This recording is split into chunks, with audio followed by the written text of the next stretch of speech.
நாம் இன்றைக்கி பார்க்க போகிற டாபிக் வந்து port timing diagram. Port timing diagram அப்படின்னு என்னென்னா, இந்த கிராங்க் ஷாஃப்டோட பொசிஷனை வச்சு நம்ம வந்து பிஸ்டன் வந்து இன்ஜின் சிலிண்டருக்குள்ளே எந்த பொசிஷனில் வந்து இருக்குது அப்படிங்கிறத வந்து கண்டுபிடிக்கிறது தான். இப்போ டயக்ராம் எக்ஸ்பிளைன் பண்ணுறேன். இந்த டயக்ராமுக்கு மேலே டிடிசி அப்படின்னு போட்டிருக்குதுங்க இல்லைங்களா, இது வந்து டாப் டெட் சென்டர். அதே மாதிரி இந்த டயக்ராமுக்கு கீழே பிடிசின்னு இருக்கிறது வந்து பாட்டம் டெட் சென்டர். இந்த டாப் டெட் சென்டருக்கும் பாட்டம் டெட் சென்டருக்கும் நடுவில் தான் பிஸ்டன் வந்து அப் அண்ட் டவுன் மோஷன் நடந்துக்கிட்டே இருக்கும்.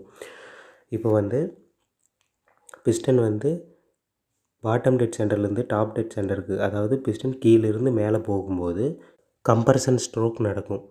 அப்படி நடக்கும்போது பிஸ்டன் வந்து கீழேருந்து மேலே 60 டிகிரி மூவ் ஆகும்போது ட்ரான்ஸ்ஃபர் போர்ட்டு க்ளோஸ் ஆயிரும்.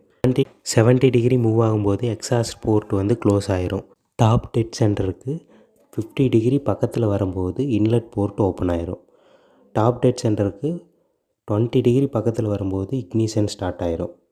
அடுத்து வந்து டவுன்வார்ட் ஸ்ட்ரோக் நடக்கும். இப்போ வந்து இக்னிஷன் ஸ்டார்ட் ஆன உடனே வந்து உள்ளே வந்து எக்ஸ்பான்ஷன் ஸ்ட்ரோக் நடக்கும். அப்போ வந்து பிஸ்டன் வந்து மேலே இருந்து கீழே ஸ்லைட் ஆகும். இப்போ வந்து என்ன நடக்கும் அப்படின்னா, பிஸ்டன் வந்து டிடிசியிலிருந்து 50 டிகிரி டவுன்வார்ட்ஸில் மூவ் ஆடும்போது இன்லெட் போர்ட் வந்து க்ளோஸ் ஆகிடும். இப்போ உங்களுக்கு டவுட் வரலாம், இன்லெட் போர்ட் ஏன் வந்து எக்ஸ்பான்ஷன் ஸ்ட்ரோக்கில் வந்து க்ளோஸ் ஆகுது அப்படின்னு சொல்லிட்டு. அதாவது இது வந்து இந்த போர்ட் டைமிங் டயக்ராம் அப்படின்னாலே 2 ஸ்ட்ரோக் இன்ஜினை பொறுத்தது தான்.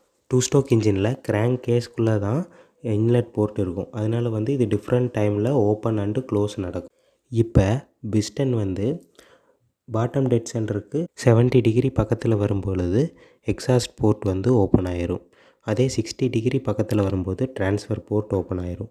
இந்த ப்ராசஸ் வந்து சைக்கிளாக நடந்துக்கிட்டே இருக்கும். இந்த வீடியோ உங்களுக்கு புரிஞ்சிருக்குன்னு நினைக்கிறேன். மறக்காமல் சப்ஸ்கிரைப் பண்ணுங்கள், லைக் பண்ணுங்கள், ஷேர் பண்ணுங்கள்.